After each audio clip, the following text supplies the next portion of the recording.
remember, I'm watching. I see everything. There's your pep talk. So that's it? What, we some kind of suicide squad?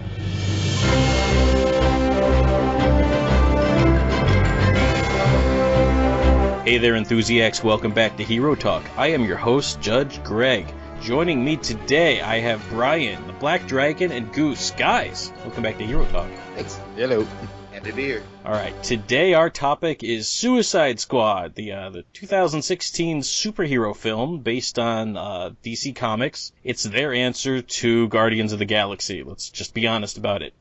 And as always, Hero Talk is a spoiler podcast. Nothing is off the table. Everything is fair game. You've been warned. So once again, DC put out a movie. The critics hated it. It divided the fans violently. And now I get to come in and be sort of lukewarm on it and say, like, well, I didn't hate it. I didn't love it. I did like it a lot, and it was entertaining. And if you're wondering, hey, didn't you just say that? Yeah, that's exactly what I said about Batman v Superman.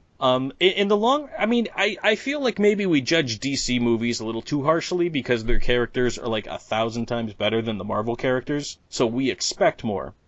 So when you see a movie like this, which would have, been an alright Marvel movie, we think like, oh, it should have been so much better because Batman and the Joker were in it. But it was what it was. It's about what I would expect from a Suicide Squad movie. It's as good as any other iteration of the Suicide Squad I've seen. And it's not really deserving of all the hate it got. I mean, were there things wrong with it? Yeah, sure there were. But, it was better than Iron Man 3, and it's getting a lot more hate than Iron Man 3. And maybe I'm bitter because I had to watch Iron Man 3 a bunch of times and record a couple of Hero Talks on it. But still, the point remains, it's not as bad as it's being made out to be. And I want to say, what was its Rotten Tomatoes? Anybody remember? 26%. Holy cow, no. What is it now? It's 26% right now. Right now, it's still? At least last time. I looked like yesterday. Yeah. I know it was a 40 on Metacritic. Honestly, I would, not that I think scores matter, because they don't, and they're stupid, but, this movie's a solid, it is a C+ at worst. Well, here's the confusion with Rotten Tomatoes, and it's up to 27%. That percentage is not the average rating. Like, the average rating is not like 2.7 stars out of 10. It's 27% of people rated it a 6 out of 10 or higher. Right. But the Metascore on Metacritic... The Metascore is more of a score. Yeah, and that's a 40, which is way too low. Yeah, I think the aggregate score on Rotten Tomatoes is like a 4.9 stars out of 10. And I still think, if the cutoff is 6 stars, I really think it should have been higher than that, because I really feel that, like, the worst you could give this movie is 6 stars. Well, what I think is happening with these is, with DC movies right now, is this is now the third one, and the first two just did not impress the critics, and just did not impress mainstream audiences. So they're going to be a little more harsh, because it's like, you're really going to have to work to impress us now. Whereas Marvel, at the gate at least had some good movies. Like, it had Iron Man, and then they followed up with Thor, Captain America, and the Avengers. Like, 13 movies in, Marvel has developed a lot of goodwill. DC is, I think, really starting to grate on people. Well, that's the thing too, is that people say, and DC has said, Warner Brothers has said that they're not trying to catch up to Marvel. They don't want to do what Marvel's doing. They're looking to forge their own universe. But in forging their own universe and trying to get Batman v Superman and Suicide Squad, which are already packed, and what do we have before Justice League? Wonder Woman. So with that, in some ways, yeah, they're trying to get a piece of the pie of what Marvel's doing, is what everybody's doing with the Sony and Spider-Man, with Sony and Ghostbusters, who else? Fox with Fantastic Four. Everybody's trying to do extended universes, and everyone's late to the party. So but that's the thing, is everyone's trying to catch up to Marvel, when really all you need to do is your own thing. And I don't even know if that's even it. Like, maybe they aren't trying to catch up to Marvel. I think I think it's more of, let Zack Snyder kind of do his thing, and they meddled with it a little bit. Not so much in terms of, like, it has to be like Marvel, obviously. It was, this is what we think everybody wants, so make it this way. Make it darker, make it grittier. And it's just not working. And they've realized that way too late, and you can kind of tell in this movie, that they added a lot of jokes late. Yeah, they felt like they were sprinkled on after the fact. They really. Now I couldn't pick out which ones were and which ones were a part of it, and maybe some of them were and they didn't make the cutting room floor or whatnot. But yeah, it definitely feels like this movie really tried to inject some humor and levity because there really wasn't a whole lot in the last couple of movies. Well, from what I understand, based on what I heard, when they decided to do the reshoots to add in more jokes, if you heard the jokes in the Bohemian Rhapsody trailer, that's the word you're looking for. They were already in there. From what I heard, those were all the humorous moments in the movie at the time. Like, that was all they had. Yeah, and that would have. It seems as though, and we'll probably get to it at some point, but it feels like a lot of scenes were missing. It feels like there was not just a bunch of jumping around, but that it just felt like it was a big jump in terms of like characters' relationships. Like they're talking about being a family towards the end, and it's really weird. Yeah, it did feel like a bit of a mess, like weird scene transitions. Yeah. Yeah, I remember when it got to the end, and they're like, "We're a family now," and I almost felt like I don't know if you've earned that. Yeah, I don't believe really that. Haven't. Like I didn't quite get the whole. I wasn't on the journey with them. It really felt like there was some character development that happened completely off screen that I wasn't privileged to be watching.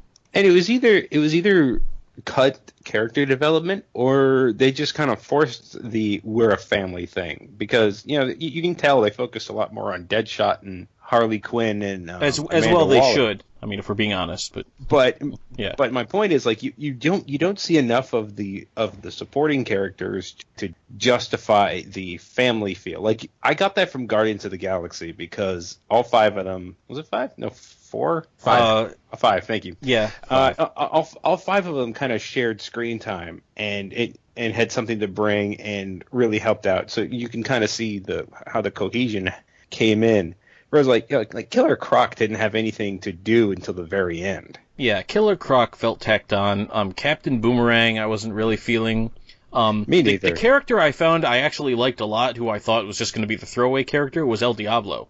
He was really good. Jay Hernandez did a great job there. Yeah. He owned it. So, good on him. Mm-hmm. All right, so we jumped the gun a little bit, but let's circle back around. So that's what I thought. So Goose, we haven't heard from you in a while. What did you think of Suicide Squad? I honestly agree with you a lot. I feel like it wasn't like a masterpiece, but it certainly wasn't as bad as people have said it was.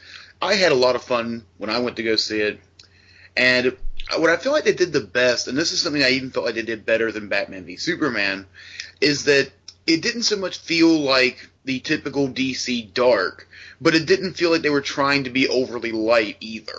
It felt like a good balance of the two. Yeah, again, it was a good balance, though it did feel a whole lot like it was added in later. Anyway, Brian, you're next. What'd you think? Overall thoughts on Suicide Squad? Again, kind of the same thing. Like, and I think part of it was like I was really excited for it at first, so I was really disappointed by the early reception. So went in with much lowered expectations, and by the time the credits were rolling, I was like, I felt entertained from start to finish, which I didn't get with BVS. Like, the thing with BVS is you had like a very boring first 2 hours or so, and then a really good action sequence at the very end, and that kind of evened everything out for me. This one, at least, like, I didn't feel like looking away from the screen too much, Yeah. I enjoyed sitting there in the theater, and like you guys said, it's not a masterpiece. I wouldn't even call it a great movie, but it was good enough to keep me entertained and think, somebody over at Warner Brothers has some good ideas, and hopefully it's not too late to make sure Wonder Woman and BVS or Justice League are on track. Yeah, yeah, we've been there. All right, Vernon, I understand that you just watched this movie again just before recording. Is that correct? Yes, and I am a little bit clearer on what I want to say, and I am ready to go. Thoughts? I guess I enjoyed it the same amount. I tried to go into it kind of more analytical, and I picked up on a few more things that I want to talk about tonight. But overall, yeah, I came out with it. I came out with the feeling of, yeah, I was entertained. It really isn't the best movie, and yeah, definitely did not give me the same feeling that, say, walking into the original Spider-Man movie, or Civil War recently, where I immediately want to see it again, and which I did for those movies. So yeah, entertaining, but I'm not clamoring to see it again, and just, yeah, I hope that they do better. There's definitely issues. Yeah. I will say, though, and just kind of going off what Goose said, we're at least trending in the right direction now. I feel Sure. like if you were to plot where Man of Steel was, and then BVS, and then Suicide Squad, if you draw a line and project it out, you're like, we are like 2 or 3 movies away from getting a good DC film. Is that like a probability thing? Yeah, so that's just like Dead Reckoning out into the beyond. Like we're shooting up, so we're at least going. All right, so we got to talk about the cast. We're not going to talk about the whole cast because holy crap, have you seen this cast list? So many characters. Yeah. So we are just going to talk about the highlights, and I guess number 1 would be the big star of the movie was Will Smith as Floyd Lawton or Deadshot, and I'm just going to call him Deadshot for the sake of making it easier. I'm pretty familiar with the character from the comics, and the character from the comics doesn't really have much of a character. I mean, if we're being honest, I've seen him in a lot of different iterations, and I think it wasn't until Arrow that they actually did something unique with his character, which was very well done. And I'm kind of glad they didn't go that route with it, because I don't think that works here. I mean, the one constant across all of the iterations of Deadshot that I've seen, with maybe a briefest of exceptions, is that he has a relationship with a young daughter, and that's sort of his motivational factor. And I think they got it here. I really felt like the way I was seeing Deadshot was a lot more like, what if Will Smith was a world-class assassin? And that's kind of how he played it. In a Deadshot costume. Yeah, Yeah, basically it was Will Smith in a Deadshot costume. But if you're going to cast Will Smith to play Deadshot, isn't that sort of what you were asking for? Like, isn't that what he signed on to do? Did you really sign him on and be like, all right, so here's the character from the comics, be that? No, if you got Will Smith, you knew what you were getting. And I'm presuming they got exactly what they wanted out of him. And for a character who's not all that interesting in the movie but needs to sort of be the front man, you sort of have to go the Will Smith route, don't you? I mean, who else were you going to get? You can't necessarily look for somebody with a cheesy mustache to try to play Deadshot in this movie and think, well, hopefully it works. You need somebody who's going to have a big personality who can carry this thing, and I think that was Will Smith. I don't think there was anything really wrong with his performance. I actually quite liked it, and I mean, I like Will Smith in general, so I don't know. Anybody really have an issue with Will Smith as Deadshot? No, I really didn't have an issue, although I think there was something in the writing that kind of threw me off, and I noticed this the second time, was that, all right, so there was a certain character thing, because I mean, you could really just say his entire character is summed up in, he's an assassin, but he has a daughter. That's pretty much like he wants to do right by his daughter. So with that, towards the end, when Enchantress is showing visions of their dreams or something like that, and Diablo has his family back, Harley Quinn has a not messed up Jared Leto as a husband. Isn't Jared Leto scarier in normal clothes than he is as the Joker? He was a little more scary like that. A little bit. But so when we cut to Deadshot, his fantasy is killing Batman. As much as we've been told that, he has a daughter, he loves his daughter, he wants to be with his daughter, and that's all he can think about. Killing the Batman is his dream, like his ultimate fantasy. Yeah, in his fantasy, he shot the Batman dead and then got to just continue on with that really terrible life with his daughter and trying to get her away from her mother. Like, yeah, that's a little odd that was his fantasy. I mean, the rest of them were dreaming of their ideal world, and he was basically like, man, it would have been nice if I had just killed Batman. Right? So it was a little off, because all that development and everything like that, and him, wanting to go with Flag to quote unquote save the world, which I also have a problem with. You just kind of undercut that by saying, well, what he really wants is to kill Batman instead of just being with his daughter. Yeah. And that's part of, like, yeah, I enjoyed his performance. I thought it was a great performance, but, like, when I stopped to think about it, that dichotomy is exactly what's wrong with his character and really just the fact that this movie is the third movie in this universe in general. Where, you know, when the first Suicide Squad, like, it first showed up in the comics, it's like these people had already been established as villains, as criminals, you know, just not nice people. Sure. And with Suicide Squad, they had the opportunity to kind of humanize them, you know, make them a little more relatable, you know, make it so you could root for them. And it feels like they rushed both of that. It's, you know, because the first thing we see with Deadshot is like, oh, he doesn't give a damn, and, you know, look how easily he killed this guy for $2 million. And then all of a sudden he loves his daughter. Like, it was kind of a shock to the system. Yeah, like, okay, he's a ruthless and cold assassin, but he has a soft spot. Like, it was a weird thing. It was a weird transition. I felt like they could have done it better.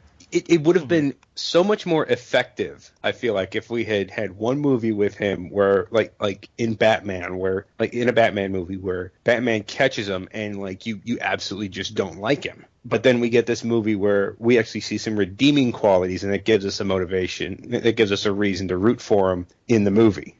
Yeah. Did Batman brand him? No, he did not. No, I think he only does that to like sex offenders. Yeah. So I was trying to think through this because I was wondering if he was going to brand him, and I thought, like, so where am I in the timeline? Like, I know this is after Batman v Superman because because you know, Viola Davis specifically said, you know, Superman's gone, and they had the people with, like, the Superman's dead shirts. Superman strong. Oh, that's wrong, man. But, and yeah, so, I mean, I guess he's over the branding thing now. I would say I was surprised with how much Batman was actually in this movie. Really? I mean, like, yeah. I figured he was going to be probably involved in that scene with the Joker in the Lamborghini, but when Amanda Waller says the right call to the right guy in Gotham, and then Batman shows up, I'm like, so Batman can, alright, well, I can take that. That was a nifty little fight scene that they had there. Yeah, I thought it was nice. I mean, I wasn't expecting it, but I thought it was a nice surprise. And then when he shows up later and takes down Harley Quinn, I'm thinking, like, am I about to see Batman take down the entire Suicide Squad? Because it seems like that'd be what I want the center of the movie to be on right now. Like, that's the movie I want to see. What? I really like what they did with Captain Boomerang, bringing him in. I thought that was really good. Oh, we got to see the Flash. Yeah. Apparently they Flash villain. He exactly. is. That is. Yeah. So yeah, I thought that was really cool that they did that. Apparently they filmed, like, that little section where Ezra Miller was just standing there. They filmed that in London, and then they tacked that on post-production. Oh, that's pretty cool. Now, what do we think of Ezra Miller as the Flash? He's growing on me. He is, and I didn't think he would, because, man, I love Grant Gustin. He is a fantastic Flash, but what really put me off Ezra Miller in the first place was he seemed to be young. Well, not young, broody. Like, he had, like, you know, like a little bit of, you know, stubble, you know, coming off his chin, and, you know, the ponytail. I just don't look at that and think Barry Allen.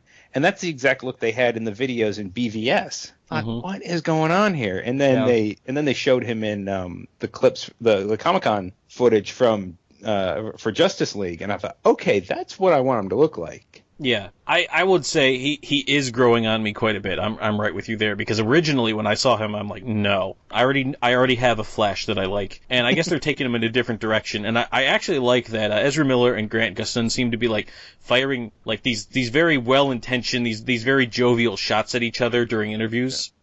Yeah. Like, at one point, I think Grant Gustin said something about, like, I mean, Grant Gustin apparently has some knowledge about him, because he saw the Flash suit, and he said, like, oh, it looks like they really went Injustice with this, referencing the game. He says, I think our suit's better. It's more classic.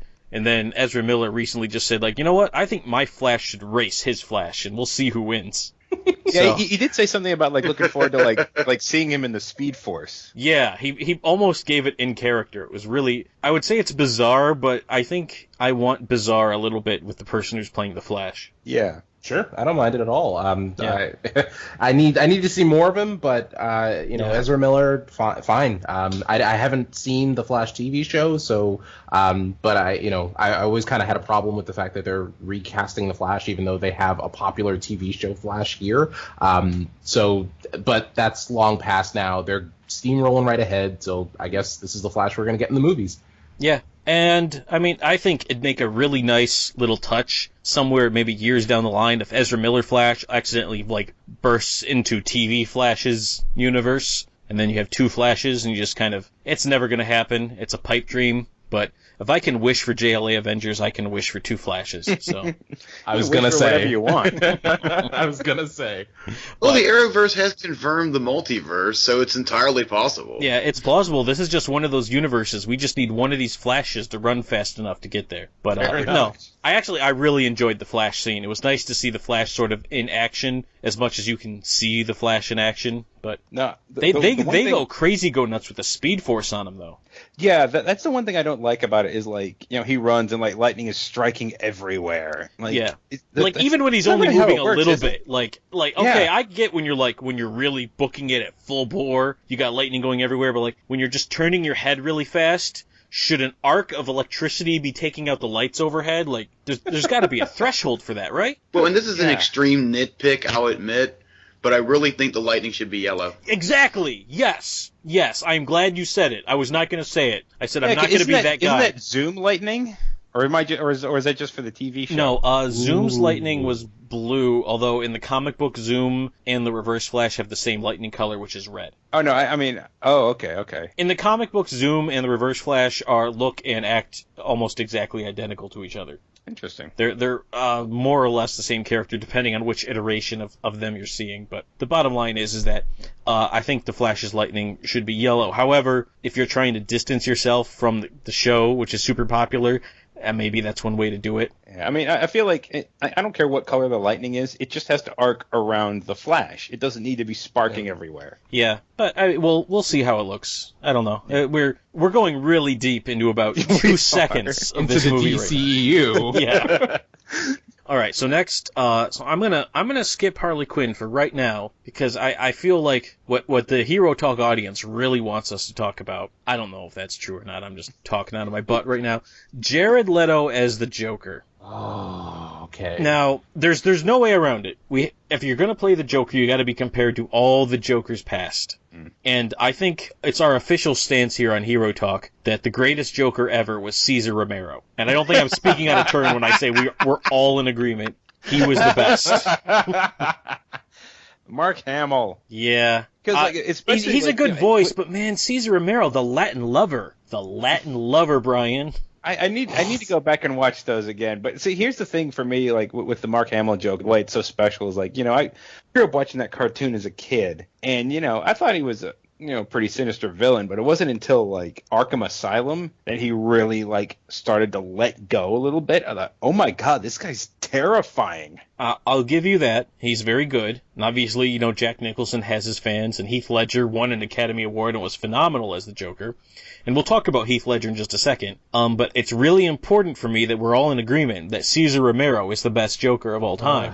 I agree.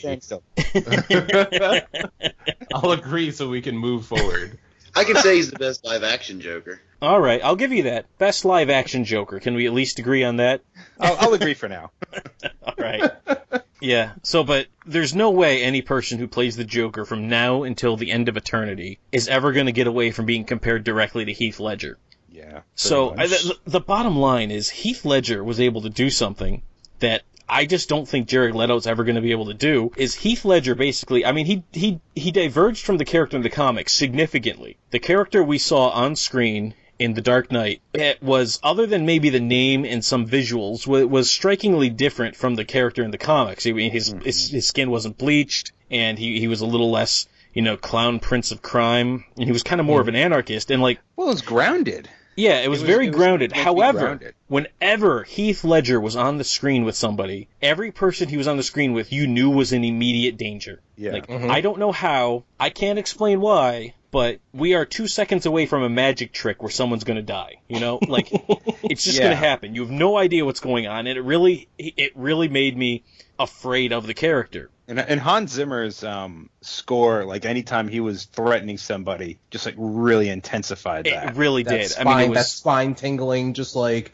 building note. Yeah. And you're okay. Just somebody stop him or give him what he wants or something. You know, like you're almost. I'm on the edge of my seat the entire time I'm seeing him. And with Jared Leto, I get that he wants to have that same fear and control of the room, but I'm just not feeling it. You sweet talking me. Yeah, I felt like Jared Leto's Joker. Like I felt like there's potential there, but we didn't see enough. They didn't give him enough to really like make him seem like as sinister as like the Joker is meant to be. I didn't like him, and I didn't think he came across as sinister. So I'm like, I don't want to see more of this guy. I almost kind of wanted to see less of him because I was really not feeling it with the Joker. Like when the Joker's in the room and all the stuff is arranged in the room in a funny way. I'm like, that's not something the Joker would do. That's something that somebody playing the Joker would have done by the production crew, so they get a really cool above shot of it. I didn't really feel Joker off of it. I get he had bleached skin and the silver teeth, and they actually made up a backstory about the teeth that was kind of interesting. That doesn't make sense though. We can talk about it. Why not? We are a spoiler podcast. Go ahead. Yeah. So the story behind the teeth was that they said that after the Joker killed Robin, Batman basically smashed his teeth up. So he got the silver grill, and that's when he got the damaged tattoo across his forehead. I see. Wish we had seen that in the movie. That would have been a great backstory, except I don't know if you saw it when they were doing Harley Quinn's like intro. Some words flashed up on the screen, like at the bottom, said accomplice to the murder of Robin. Mm-hmm. So, but when the Joker first meets Harley Quinn, he's already got the grill. So how was she an accomplice if he had already had his teeth smashed in? Because they didn't think about it all the way through? Yep. Wow, nice catch, Brian. Wow, yeah, seriously. Yeah, Wow. Did we just break Greg? No, that was just very well done. I'm glad you're here. So again, going back to Jared Leto, I wasn't really feeling it. And again, I was very critical when I first saw the images, and I thought, let me see him in motion. And then in the Suicide Squad trailers, I started to see him in motion. Like, I'm kind of starting to get it now. And then I saw the movie, and I'm like, no, you lost me again. So yeah, like what hurt him, I think, the most was the advertising. All of it made it out like Joker was going to be, he was the villain they were all going after. And then in reality, he's in the movie for maybe 10 minutes. Maybe less. It just felt like a bait and switch almost, to the point to where Joker looked like he was going to be a much bigger part of the story, and then really, really wasn't. And I think that is attributed to the cuts that I was talking about earlier. It felt like scenes were missing in regards to the Joker, and not just because what's his name, Jared Leto is talking crap on the internet about how a lot of his scenes were cut. Yeah. I'm talking about a lot of the stuff that we saw in the trailer wasn't there, and I would say, hey, that may be because of the reshoots, because ultimately, those scenes might have extended the movie and not really added anything. But then again, Joker didn't add anything to the movie either. So, but again, like I felt like he could have added something to it if they'd put more in it. Like I guess my big thing on it is like, if you're going to use the Joker, you can't have him be a sideshow. You have to commit and make him the villain. He's either the main villain or don't put him in at all. You said that, Greg. You said that a while back. Mm-hmm. Totally called it. So well done. So I mean, my thing is like I want to see the deleted scenes, because I feel like this Joker has potential, but we didn't get to see anything good enough with this. I mean, he totally has potential, but the problem, it was a whole lot of tell and not show. It was a lot, he's so crazy. Look at him shoot this guy because he made eyes at Harley Quinn. I'm like, I can't feel like, that doesn't feel like Joker level crazy. That feels like just about any Scarface style mobster would do the same thing. So it's not enough to just laugh. Like you have to do Joker-esque things. Like he does his own bait and switch. Yeah. the exploding basket as he's trying to get into the laboratory could have been great. But it was a quick one-off moment. You know, like it could have been he's holding this person hostage. He's like, okay, I'm gonna leave now, and here's a nice present for you. And then as he's walking out, the basket explodes. That's a Joker moment to me. Yeah, I agree. I just wasn't feeling it. So, anybody really in love with the Joker's character? I mean, did he need to be in this movie? Is what I'm asking. No, He needed to be there to set up Harley Quinn. And my reaction and my answer to that is we didn't need Harley Quinn. Well, there are plenty of other villains you could have. True. But it's okay. So you know how you got those kind of couples out there where you kind of you can't really think of one person without the other, like Sonny and Cher. Yes, and Laurel so and Hardy. With that, Abbott and Costello. You're gonna keep rolling. Only when you start to talk. So that's what I was thinking. Emerson, Lincoln, Palmer. In terms of the Joker and Harley, but the Joker is not 100% attached to Harley in the way that, let's say, we want her to be. In the comics now, she's actually broken away from him, and done her own thing, because in the years of abuse. Right, and this is where this is where I feel like there was some stuff missing as well, because they seem like boyfriend and girlfriend in the movie. Aside from that weird torture scene, I mean, he already has her in his pocket. He doesn't need to torture her to turn her into what he wants her to be. I think Harley Quinn, she works better when she's overcome this horrible stuff that's happened to her and struck out on her own. And I said this before when we did the Suicide Squad trailer Hero Talk. Harley Quinn as a character never really gets a fair shake because she is integrally tied to the Joker. So you need to find a way to somehow get her away from the Joker if you really want to give the character her due. And I really felt like in this movie they went out of their way to keep her tied to the Joker, and almost like they try to play it like they have a good loving relationship. Yeah. You understand, like, there's a certain threshold where, like, once you electroshock somebody against their will to make them insane so that they have to be dependent on you, it doesn't matter if, like, at that point you're willing to kill to get them back. Like, you've sort of already crossed the line, and you don't just get to backtrack on it. Yeah. And I just felt like they didn't earn it.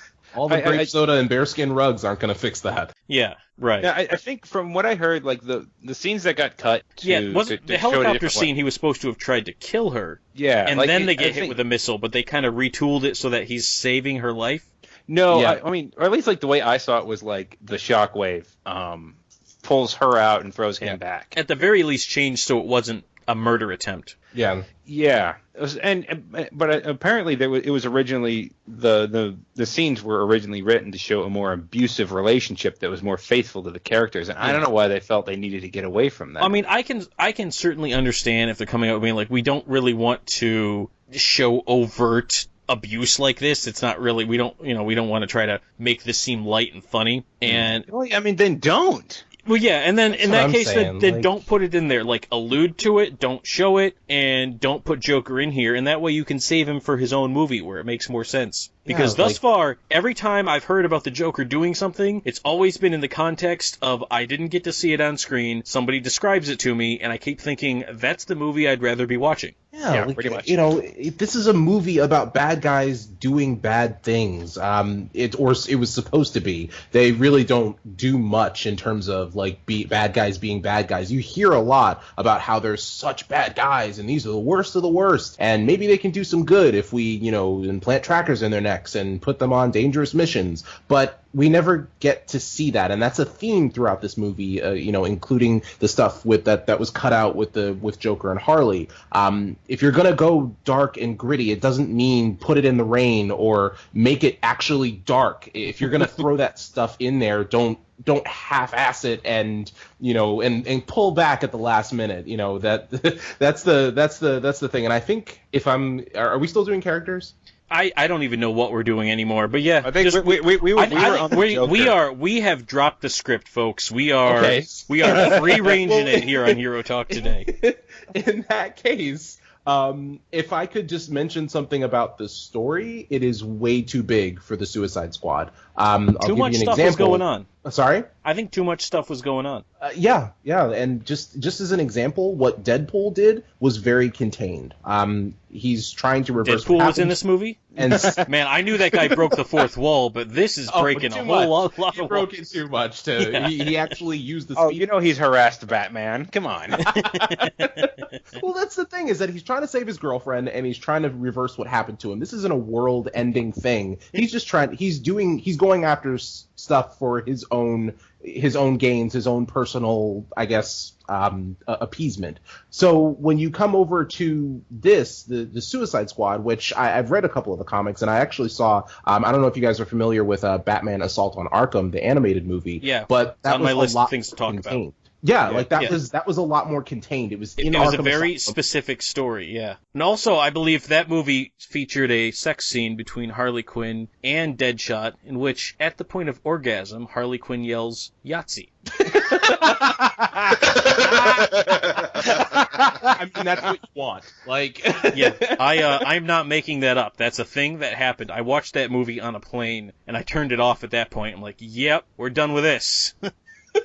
Wow. yeah, so that's Yeah. kind of what I'm talking about. Is it's a smaller scale stuff where that's what you send the Suicide Squad to do, is topple third world governments, kill the unkillable people that the U.S. government can't touch or doesn't want to touch. I mean, that's another thing. Like, why was the Suicide Squad doing this when this is exactly the kind of thing any superhero would have done? Where were Hawkman and Hawkgirl? Yeah. Well, let's say they're not around. The Flash is around. He could certainly get there fast enough to figure out what was going on and tell some people about it. But the thing is, like, the Suicide Squad is supposed to be the blackest of black ops. This is supposed to be, like, you're like someone that, the U.S. is not allowed to kill, and so Waller sends them in to do it. Like you said, Vernon. But this is not a Suicide Squad event. This is the Justice This is a League should have Justice been League taking event. this. Exactly.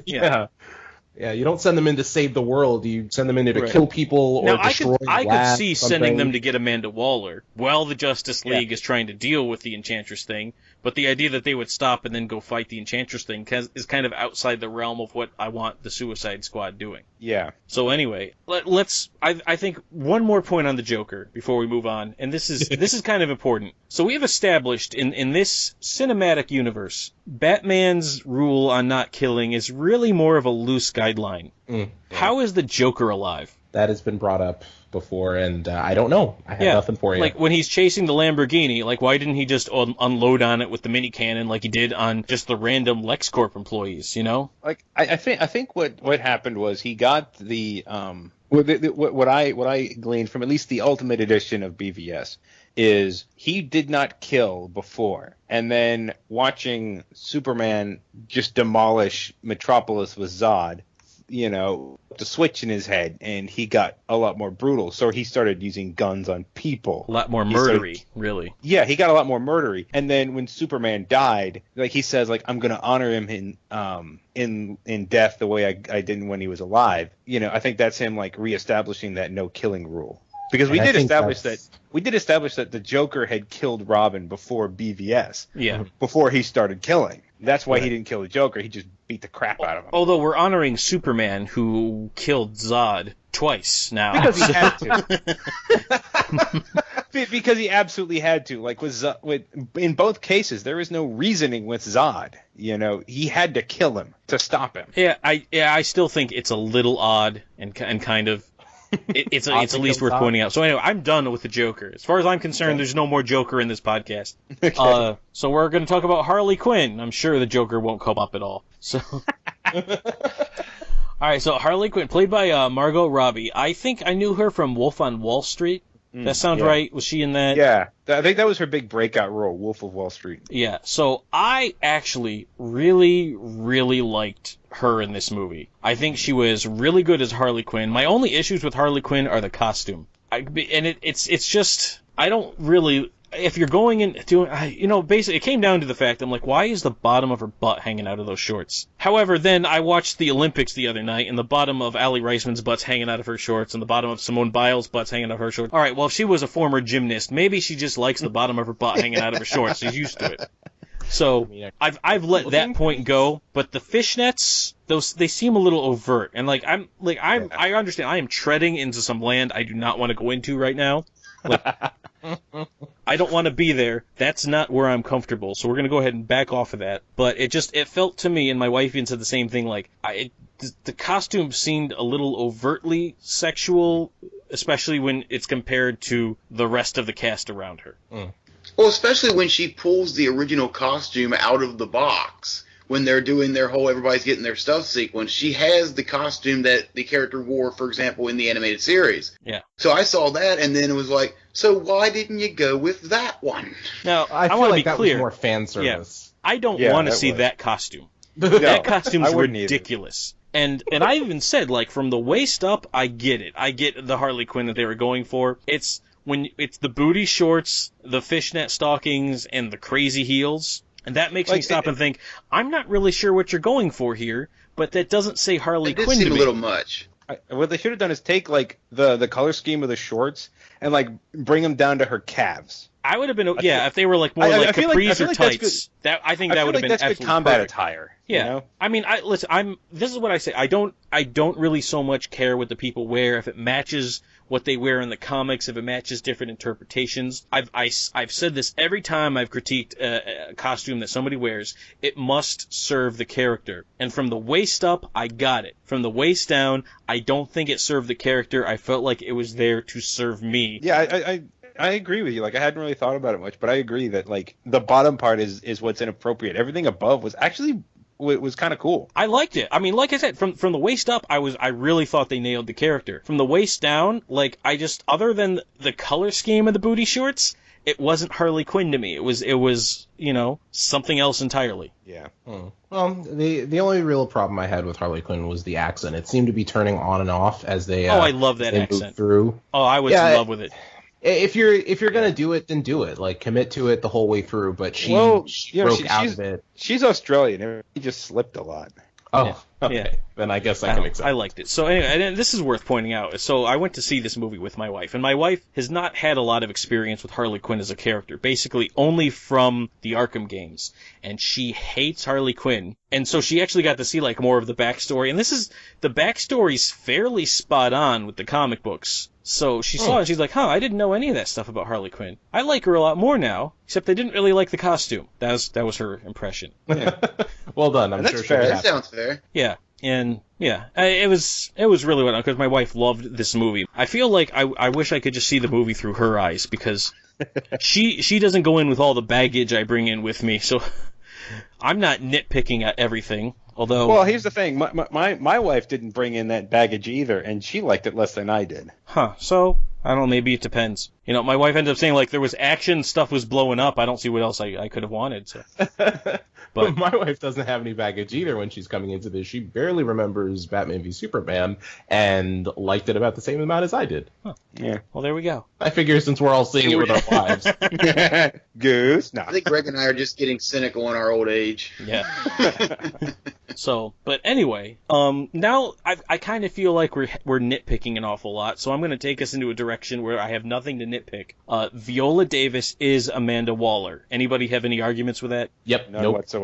None. Yeah. She's fine. Spot did it. on. Holy cow. Like, so, I mean, like, let's see. My first introduction to Amanda Waller was Green Lantern, and she was such a throwaway character, I forgot about it. Yeah. And then learning a little bit more about her, like, she was once brought up in, like, a debate show I used to watch. What was it called?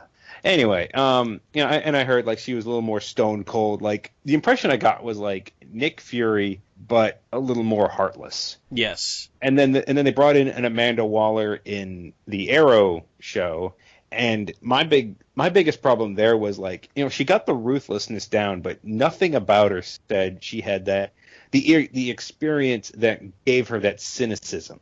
Mm-hmm. Viola Davis pulled that off. Yeah. So I first became familiar with Amanda Waller from the comic books, and I really fell in love with the character when she was introduced in the Justice League cartoon back in the early 2000s. I was gonna say. And which was spot on there. Like, they did it just perfect there. And so, basically, what we saw in Arrow and what we saw in Green Lantern was kind of an attempted update of that character, but it just didn't really work. Viola Davis, as we saw her, just stepped out of the comic book and onto the movie screen. That's Amanda Waller. And she played her every bit as she needed to be. I need to see Viola Davis in more of these movies. She needs to be like Nick Fury and just has to keep showing up. Oh, I'm sure she's going to show up in Justice League. Yeah, I don't ever want to not see Viola Davis in a Warner Brothers movie ever again. And I'm talking as Amanda Waller. I'm not even saying a DC movie. I mean Warner Brothers movie. So all the Warner Brothers movies, I want Amanda Waller showing up. Even in the upcoming Harry Potter movie. In the upcoming Harry Potter movie, I better see Amanda Waller show up. Be like, cut the crap, Potter. About to activate Task Force X because she found out about the magical world. Yeah. All the creatures escaped from that box, and she's like, all right, let's mobilize Task Force X. Get these creatures. Tell me you wouldn't watch the crap out of that movie. I totally would. Oh boy, yeah. I don't think Warner Brothers can pull it off though. They're struggling with this one. Yeah, but I'm just saying, like, Viola Davis was she was perfect, absolutely perfect. I could not. There's nothing I can say wrong about the character at all. I'm with you. Yeah. So although I do have to point out the reasoning for assembling Task Force X in this movie is a little off. I mean, I don't know. It seems about on par with any other reason why they've ever assembled Task Force X. Are you talking about stopping Enchantress or pulling Amanda Waller out?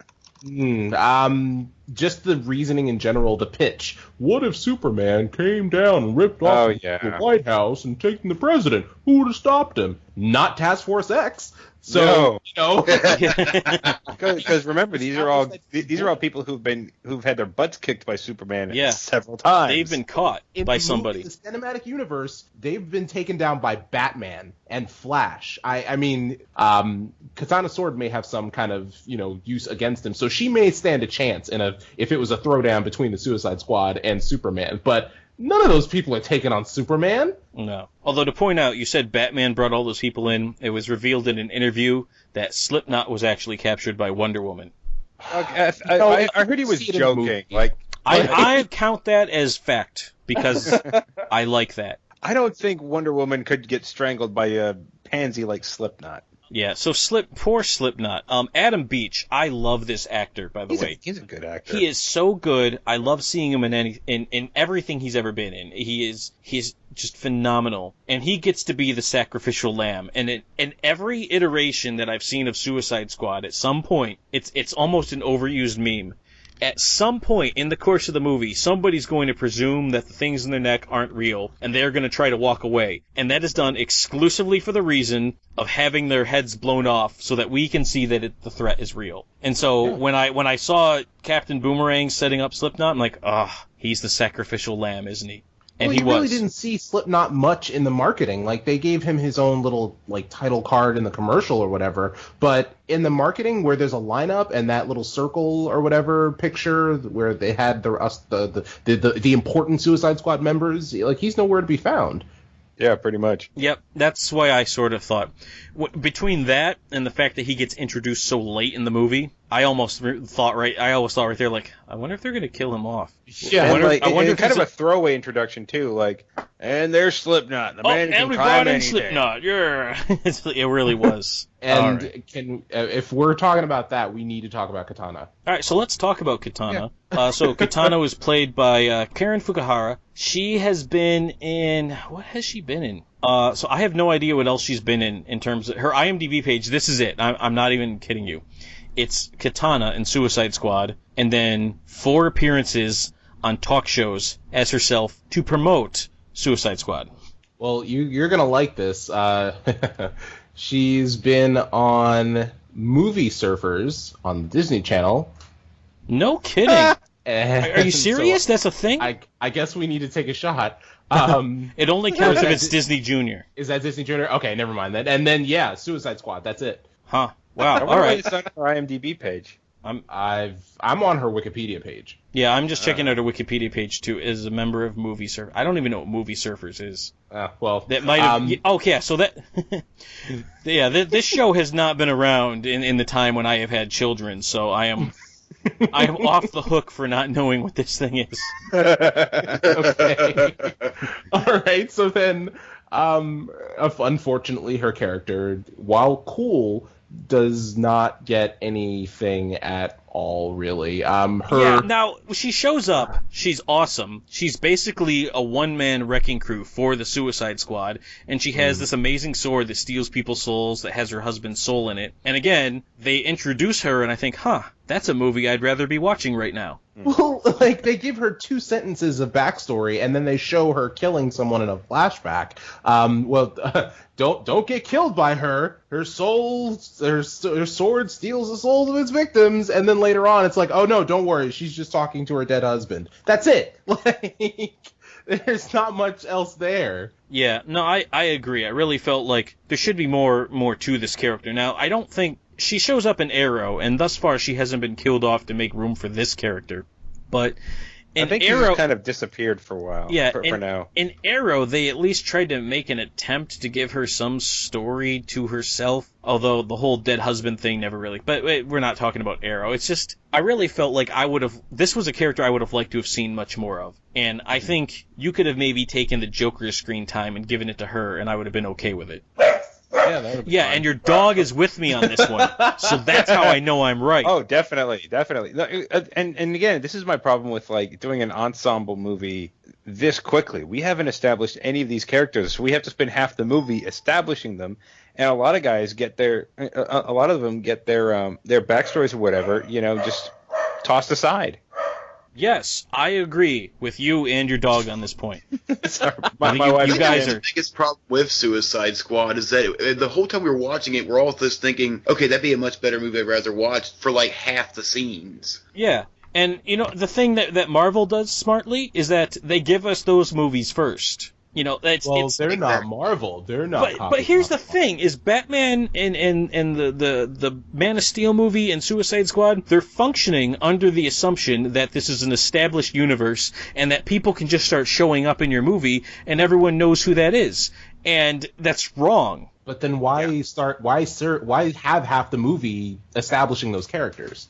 I mean, you save yourself a lot of time if these are characters. If Harley Quinn's already been in a Batman movie, if Deadshot's been in a Batman movie, if Captain Boomerang's been in a Flash movie, even if these guys were just B-villains or just side villains, if they're established, you save a lot of time. And yeah, you can bring new people in to join up with them, but sure. You have an established universe so that when the Flash shows up, you don't have some uninitiated people watching going like, so wait, who's that again? Is that guy from that TV show? It's really just like they want to have their cake and eat it too. They want to act like they have this established universe, but they don't want to establish it because they don't want to be like Marvel, and it's wrong, and I don't like it. You kind of have to do that because that's just what works, and I'm not saying that because just to say that's how Marvel did it. I'm saying Marvel did it because that's how it works. That's what makes it work. That's what makes for good movies. Like even freaking Hawkeye got introduced before he showed up in the Avengers. Like in Thor. Yeah. Like I didn't recognize him. Yeah. I have issues with that, by the way, but we'll discuss that later. Well, my point is like they didn't do much to really set him up, but it's just like, look, here's everything you need to know about him right now. He is a SHIELD operative. He's a really good shot, and he uses a bow and arrow. That's all you needed to know at the time. Although he didn't try to use a bow and arrow. He grabbed a sniper rifle first and then thought, oh, wait a minute, I'm Hawkeye. And then he grabbed the bow and arrow. Sorry, I understand that's a nitpick of all nitpicks, but this is hero talk. And if we didn't nitpick, we'd be done by now. Yeah, but I mean, what my point is, they gave you exactly what you needed in an earlier movie that was heavy on present day SHIELD agents, and you ran with that. Whereas, like, I feel like even if they had like part of BVS, Batman brings in Deadshot. That would have been a great introduction for him. Yeah. I agree. Using that flash footage, have it be footage in a bank, in that bank vault where he's capturing Captain Boomerang. Yeah, even that is a step in the right direction. Yeah. Yeah. So the big question: why didn't they? Because Warner Brothers doesn't know what they're doing. Yeah. I'm glad we got that out there. Let's just call it what it is. All right. Is there anybody else on the cast that we really want to talk about? Like, I guess we got to talk about Rick Flag. We mentioned that Jay Hernandez was very good as El Diablo. I mean, but that's the thing is like I don't know much about El Diablo. I just know Jay Hernandez killed it as the character. Yeah, I mean, I think we've said all we really wanted to say about it. I thought it was kind of interesting. Like, I guess like I don't know what they call it in the DC universe, but like for Ghost Rider, it's the spirit of vengeance. Like, I like how they kind of made it, like, it seemed like it was kind of a Mayan god. Yeah, because when he went, like, full-on El Diablo, that was actually a really awesome scene when he stepped up to fight Incubus, Enchantress's brother there. That was a really cool sequence, and I hope, like, he's still alive and we get to see him again, because I want to be able to explore that. I really enjoyed the crap out of that scene, to be honest with you. That was a really good scene. Yeah, it was. The thing that this movie did have going for it, I will give it this, is the action scenes were done amazingly well. Mm-hmm. Amazingly well. They every single time there was an action scene, I thought it was done great, and the characters looked fun doing it, and I had nothing wrong to say with that. Oh yeah. The only one I really had a problem with was the very first one where they first meet the zombie soldiers, and it just seemed like they just stood there a little too long, like just to give them a reason to notice them and then start attacking them. That's how it felt to me. Yeah, I can kind of see that, but it didn't really bother me too much. I mean, it didn't really bother me until I started to think about it. Well, there's your problem.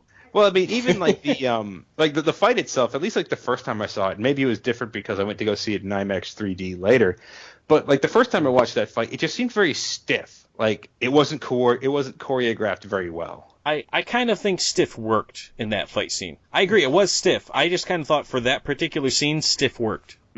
Yeah. Incidentally, I'm glad you brought up seeing it in 3D IMAX. So guess what I got to break out for the first time? I bought 2D glasses. They're glasses that take your 3D movie on the screen and they turn it into 2D for my eyes so it doesn't feel like I'm getting stabbed in the brain through my eyeballs when I watch the movie.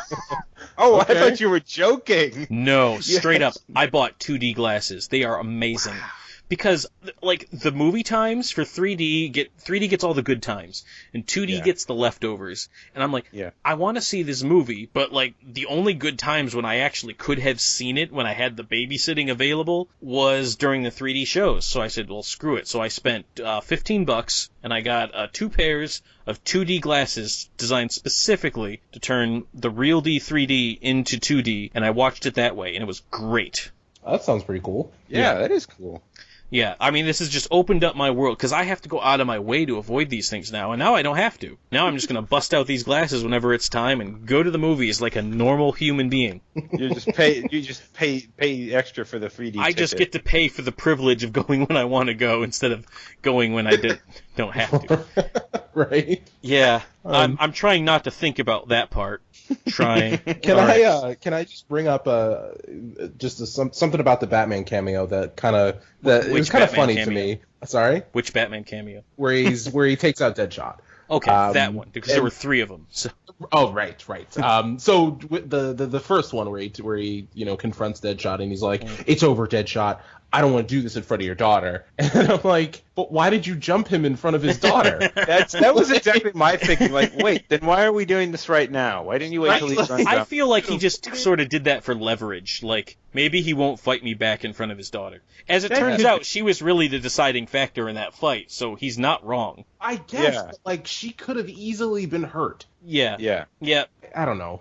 You're knocking one of my favorite scenes, so I really can't jump behind you on this. I don't.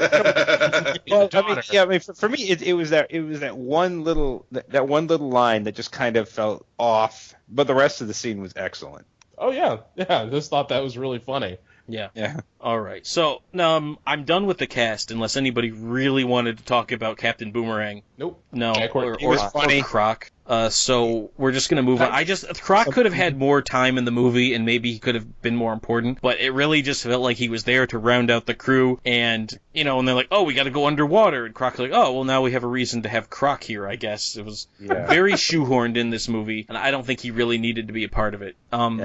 His contribution to the final fight and his request from Waller, where he asks for BET, were my 2 favorite bits with him.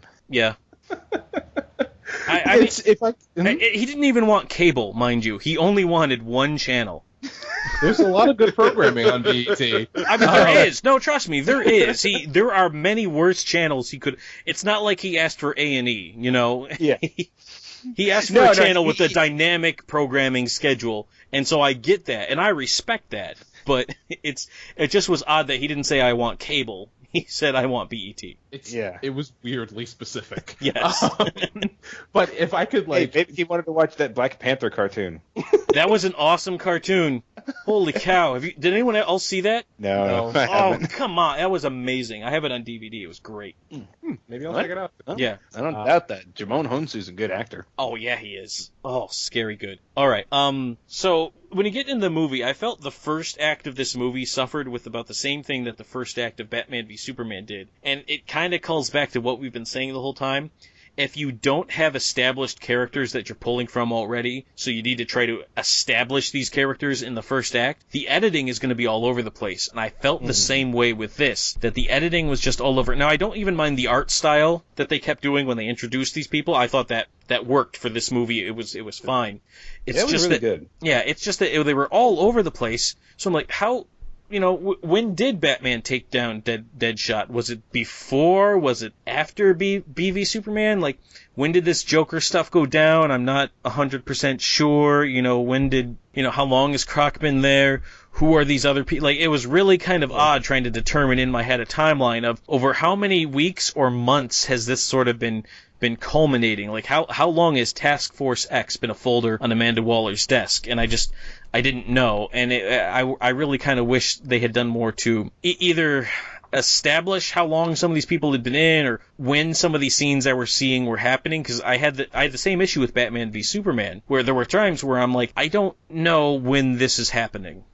Yeah, there was a lot of, it was very choppy in terms of like figuring out when these things are happening and the timing of everything, but ultimately you got the important players established. I felt like it got there. Some of the music choices were really weird. I know they tried to do a Guardians of the Galaxy thing with it, but it didn't work for me. Insanely Guardians of the Galaxy-esque when they did that. Yeah. Sometimes it worked. Like, the thing is, Guardians of the Galaxy, every single time it hit, and it worked, and there was a reason why it worked, because they kind of built it around the fact that, you know, that Star-Lord has this mixtape, and that every time we're hearing the mixtape say something unusual, that's when the music was playing over, you know, the movie to play that same thing. So they kind of worked it into the story, and it actually made it work for the character. For Suicide Squad, just, you know, Queen would start playing all of a sudden, you know, it was a little out of place. Or Eminem while they were putting their costumes on. The only thing I thought really worked was the Kanye song over when Deadshot is, like, you know, showing his skills and shooting headshots like clean through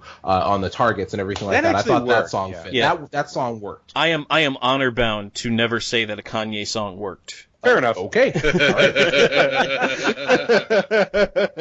enough. Yeah. Can't argue with that. All right. So I guess we should probably talk about the Enchantress, given that turns out she was the villain of this movie. I don't know. So played by Cara Delevingne. Yeah. I don't remember her from anything else. She looks so insanely familiar to me. She's a model. That doesn't mean much. I actually don't hang out with many models, Brian. Well, I know I throw out this lifestyle to all these people, this sense that I am out and I am having this wild nightlife, but really I don't. I watch Burn Notice and I go to bed at night. That's my nightly routine. What I meant was, like, that's why you haven't seen her in much. Yeah. She was in Pan, Paper Towns. Oh, that's right. Yeah, none of that's really... Anna Karenina. Apparently she's also a drummer. I don't care about that. She was in the Bad Blood video with Taylor Swift. Oh, the Bad Blood video. I don't know which one that is. Well done. I would certainly hope not. Yeah. Yeah, and so anyway, I guess I had a hard time, especially with kind of how the movie was edited, figuring out, like, is she the villain, and then she was the villain, and like, I don't know if I'm 100% buying it, I guess, but I just think back to, let's say, a lot of different other Suicide Squad stories I've seen, and their villains kind of really amorphic, and you're not going to pull out the A1 top tier villains for this, you know, they're not going to go fight Bane mean, they're not going to try to take out, who's another really good DC villain? Brainiac? Brainiac, yeah, that's a good one. Well, Bane, I could see more because they have established in a couple of his stories that he runs his own island of mercenaries and stuff like that. I guess maybe he'd be more the type of thing they do, but they wouldn't go after like Darkseid or Calabac or. We're having a really hard time coming up with I'm having a really hard time, yeah. I am very familiar with DC lore, so I'm a little embarrassed, but at the same time, like, well, that's their fault then for. Well, again, it kind of goes back to your earlier point that the Suicide Squad doesn't save the world. They're more the black ops. They go in to take out like a criminal syndicate that maybe the government can't touch or whatnot, and it didn't feel like a Suicide Squad villain. Yeah, like, they would go after, like, they wouldn't go after Black Adam, but they would be there to, like, go steal something from Black Adam, if that makes sense at all. Oh, yeah, exactly. Yeah. Yeah, is Black Adam one of those guys who's, like, he's a legitimate authority figure that, or like, authority figure that, yeah, does Black Adam, terrible things? He's from the Captain Marvel family, but he also runs his own country, so. Okay, so he's basically, he's a lot like Doctor Doom in that sense. In that sense, yes. Yeah. Okay. Yeah, and that makes sense. Like, that's exactly the kind of thing you'd send to Suicide. You've got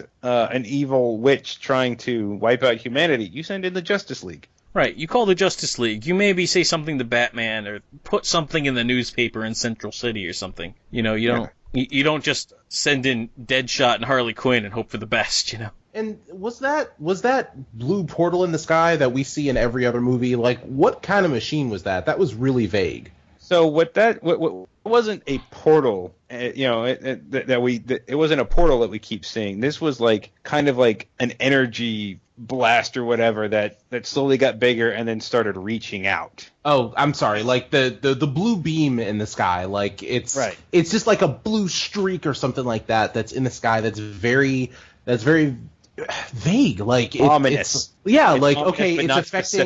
It's affecting these government sites. It's sending down lightning to these government sites that that aren't supposed to be on the books or something like that. And so great, like that's gonna destroy the world. Like it really shows. Like David Ayer is the only writer credited in this movie, and it shows. If he had brought in like an actual DC writer to help him get some ideas, like he could have done like the character driven, like some of the dialogue, while you have a seasoned comic book writer saying, okay, we should have a villain who does this and this, and like this should be some of the connective tissue here. Yeah. But however, I also want to point out that there was an uncredited writer who worked with him, a gentleman by the name of John Ostrander, and his credits include like Arkham Asylum, Arkham City, Arkham Knight, the Young Justice TV series.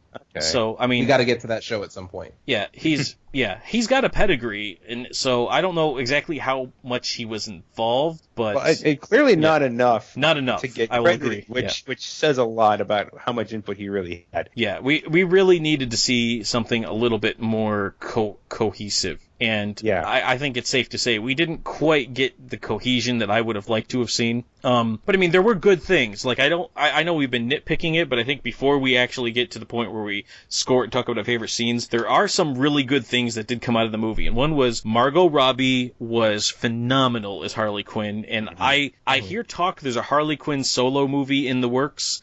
I don't like that. I don't like that I would idea. love it as long as you could promise me I'm not going to see Jared Leto in it. They're talking about it, and that's going to be an important thing, is like, don't try to force the Joker into it. Just have like a Gotham City Sirens type Harley Quinn movie where she comes across different DC characters without the Joker. Here's my problem with a Harley Quinn movie. Like, we have seen her once.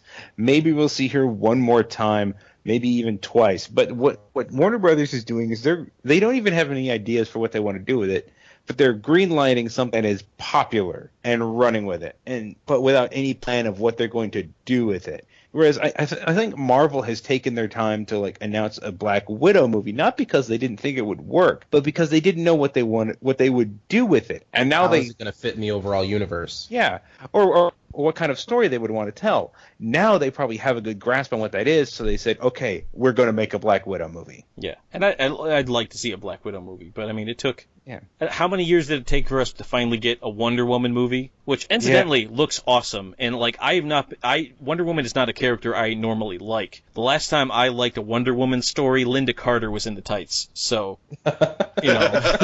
Yeah, no, this is Wonder Woman's first, like, big budget movie. Yeah, which looks, oh man, looks so good. It Gal looks Gadot so good. It really does. I like what they're doing with it. So yeah. So anyway, going back to Suicide Squad, I liked Margot Robbie. I really liked the Batman scenes, and Viola Davis just ruled the roost. This was all her. She owned every scene she was in. As soon as the cameras were rolling or whatever, like, she was in the room.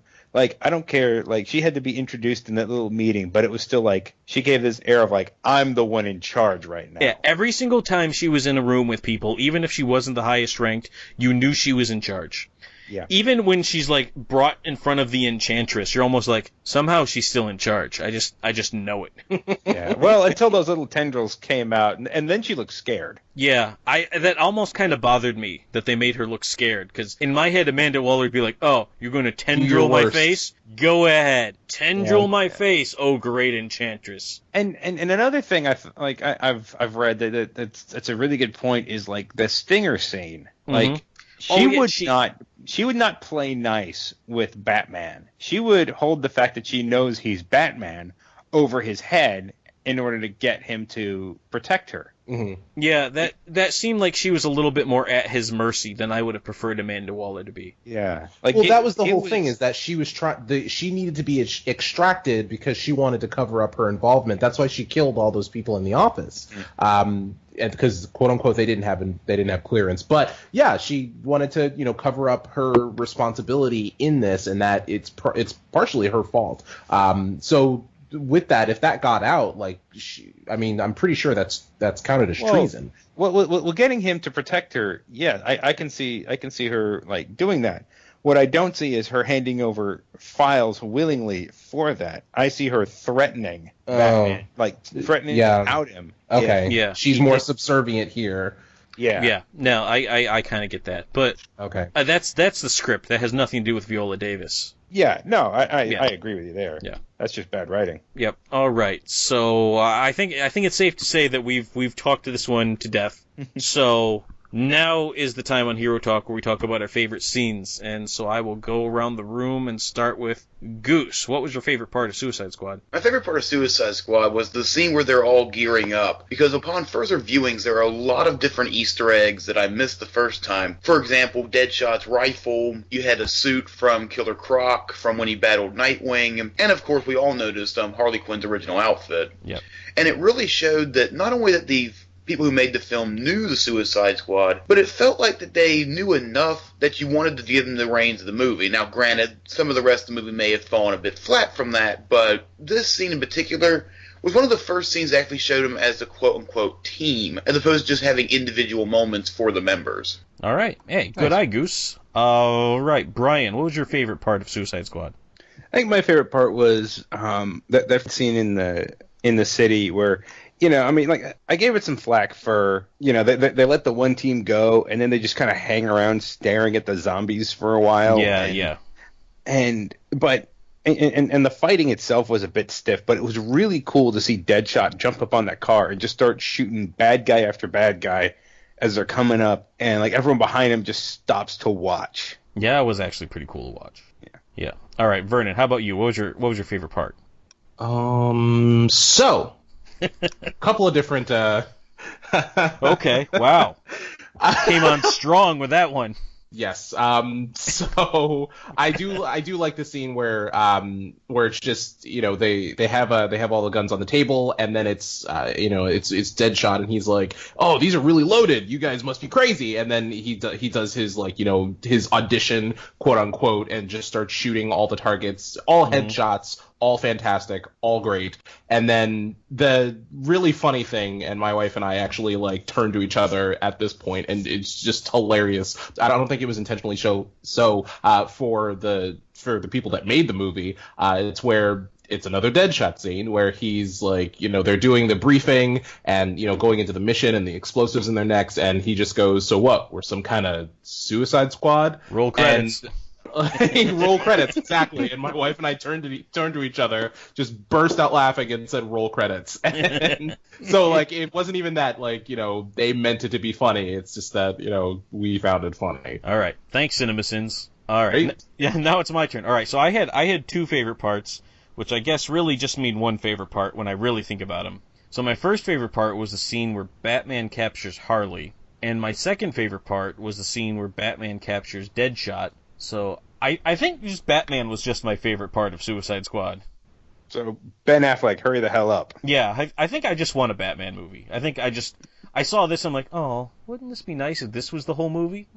Of just Batman capturing the Suicide Squad Batman member? capturing the Suicide Squad. I'd watch that movie. Well, you see, that's the thing. I want that movie before this movie. Well, Is that too much to ask? Yeah, we've been over this. Trust me, we understand. They messed up. We want the Batman capturing the Suicide Squad movie, or the Flash. You can work the Flash in there. I don't care. Oh, they did work the Flash in there. All right, now we got to give this movie a score. And Goose, I'm starting with you again. What would you score Suicide Squad? I would give Suicide Squad Slipknot floating away.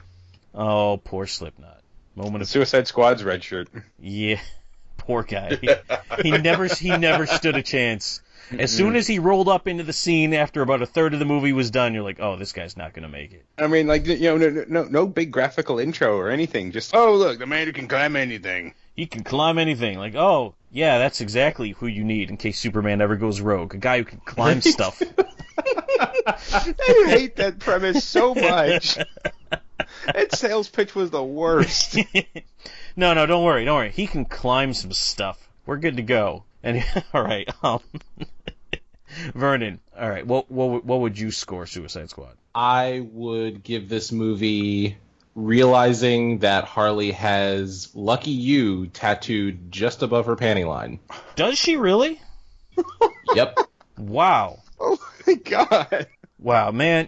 I didn't look Fantastic. too closely at any of her tattoos. But that's kind of messed up. Well, I'm looking at pictures and I'm looking up figures and things like that because I actually. Well, I actually want to buy. I want to buy. That's a not Deadshot justification, figure. Vernon. Now you're just making it creepy. I want to buy a Deadshot figure, and Harley Quinn came up as well. And so, if you look at the figure, it also has it, but in screenshots, it also has it for the actual character in the movie. So screw you guys, it's there. All right, no, sure, there's nothing weird about that at all, Brian. I would give Suicide Squad a boomerang in the thigh and tell it it's lucky I didn't stab it in the back. I guess I'll give you that. All right, it's my turn.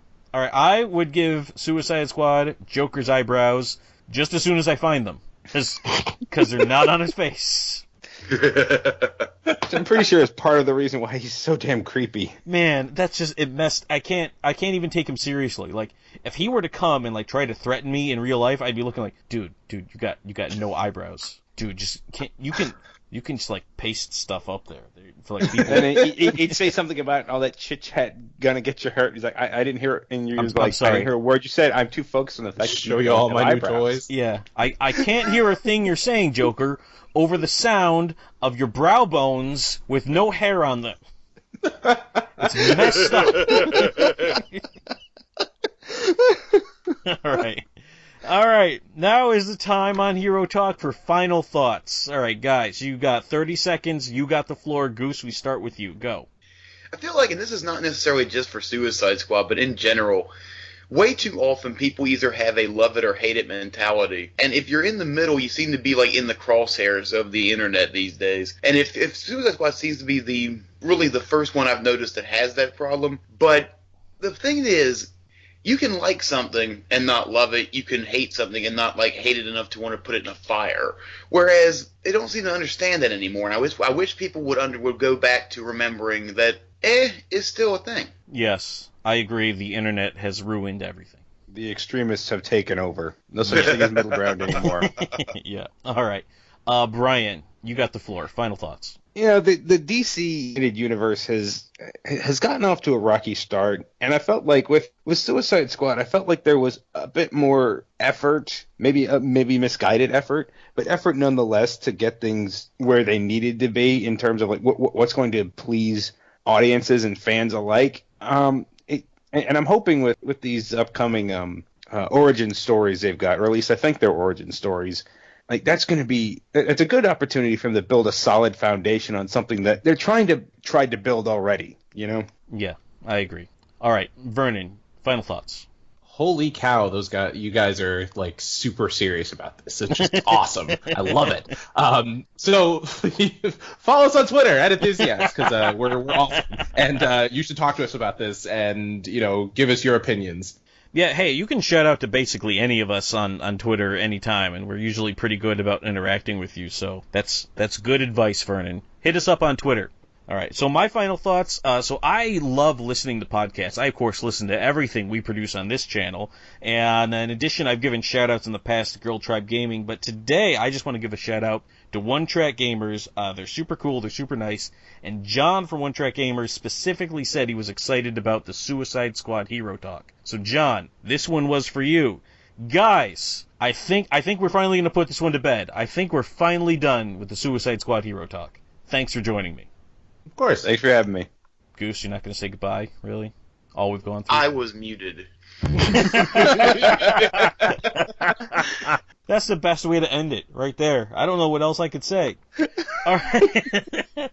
All right, if you have any feedback for us, you want us to review a specific movie, or you just want to talk to us or ask us a question, you can hit us up, herotalk@enthusiacs.com, or just hit us on Twitter. You can check us out at Enthusiacs. We're also on YouTube and Facebook. Just search for Enthusiacs. For more articles, Let's Plays, movies, reviews, you can check out Enthusiacs.com. And until next time, this is Judge Greg saying, I'm known for being quite vexing. I'm just forewarning you.